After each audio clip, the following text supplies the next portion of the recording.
Dear students and learners, welcome to Anjuman's English Grammar. We are done with parts of speech. Now we are moving to our another chapter, types of sentences. Sentences के बारे में पढ़ने वाले हैं और parts speech जो अभी हमने पढ़ा है उसका यूज कैसे होता है सेंटेंसेस में. I have already told you a definition of sentence, a group of words which give a meaningful sense. तो वो जो ग्रुप ऑफ वर्ड्स हैं वो एक्चुअली पार्ट्स ऑफ स्पीच होते हैं. तो डिफरेंट पार्ट्स ऑफ स्पीच का यूज करके हम सेंटेंस बनाते हैं. सेंटेंस कैसे बनने वाले वो हम इस वीडियो में देखेंगे. ठीक है. नाउ सेंटेंस की एक और बात ध्यान रखिएगा, sense and tense. Remember, don't forget it. Types of sentence में assertive, affirmative, declarative, and statement. This is the first type.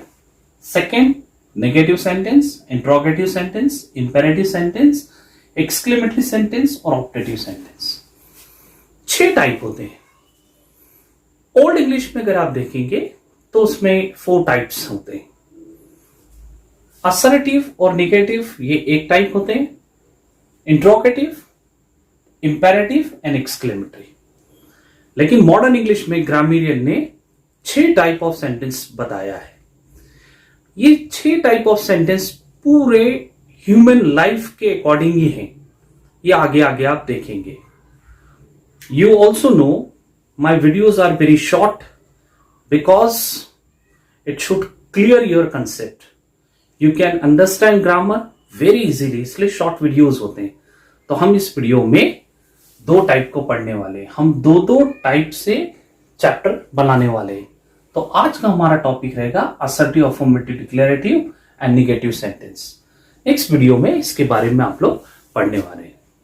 ठीक है. Let's begin.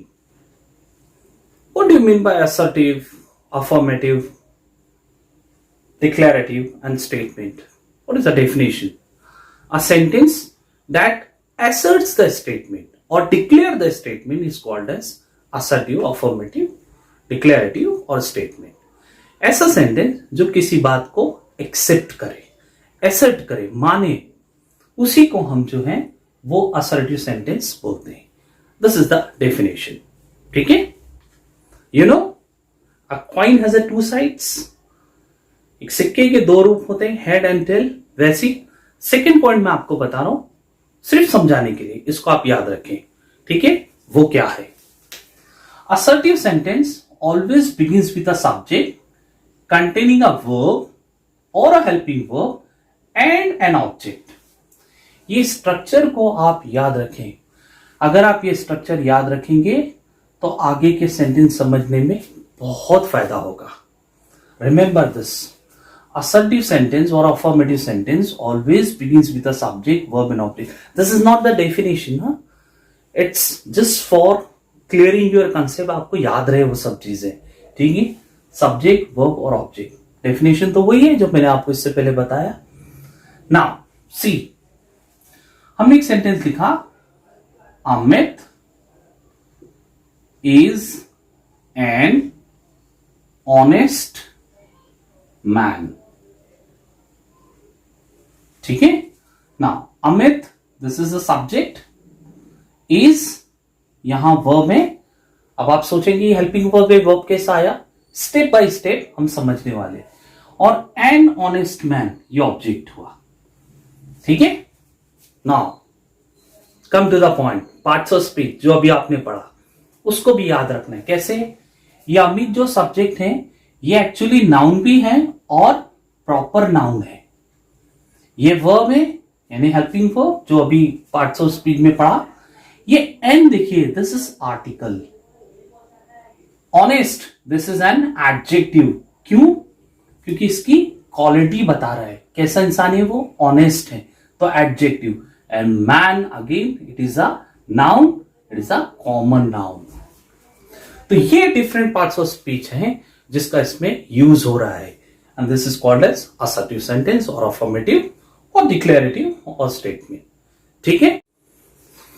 So this is an assertive sentence. ठीक है. आगे चलते हैं. Number 2, negative sentence. Negative sentence. What do you mean by negative sentence? A sentence that neglects the statement. ऐसा sentence जो किसी बात को मना करे, इनकार कर दे, is called as negative sentence. ठीक है, ये हो गई एक बात. Again second point, a sentence, ये फिर मैं समझाने के लिए आपको बोल रहा हूं. A sentence containing no, not, none, never is always a negative sentence. जिस किसी भी सेंटेंस में नो, नॉट, नन, नेवर हो, उसी को हम नेगेटिव सेंटेंस बोलते हैं. ठीक है, मैं यहां लिख देता हूं. No, not, none and never. जिस किसी में भी ये होगा, they are called as negative sentence. Fortunately आप देखें, all the words begins with N and even the negative sentence begins with N. याद रखना कितना सिंपल है. तो आप ऐसा बोल सकते हैं, समझाने के लिए बोल रहा हूं. A sentence containing N word, N से सिर्फ ये रहेगा, containing N word is a negative sentence. बहुत सिंपल है. ठीक है. Second point, this not, while using not in a sentence, इसके बारे में थोड़ा सा बता दूं.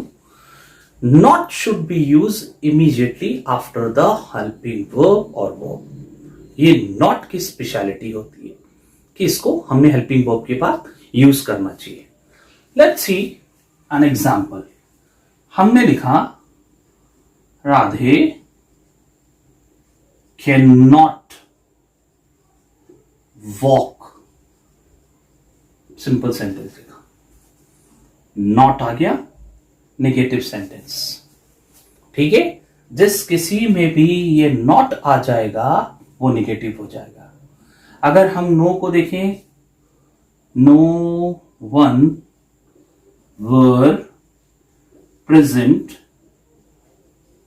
इन द क्लास. नन को देखें, none of you can get it.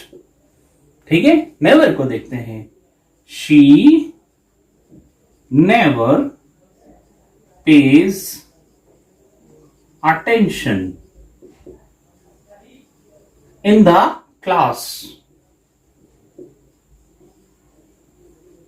So all you got it? Not, no, none, never, सब नेगेटिव सेंटेंस है क्योंकि इसके अंदर सब वो वर्ड हैं. तो स्ट्रक्चर पर भी देखें तो इसका स्ट्रक्चर भी वैसी रहेगा, subject plus helping verb and not. आप एन वर्ड भी लिख सकते हैं plus verb and object. It means that the second phase of the definition, negative sentence also begins with a subject containing a helping verb, not verb and object. ये समझाने के लिए ताकि आपको आगे के स्ट्रक्चर समझ में आए. हम जब इंट्रोगेटिव, इंपेरेटिव वगैरह पढ़ेंगे तो आपको कंसेप्ट समझ में आ जाना चाहिए. This is called as negative sentence. ठीक है, hope you understand, you like it.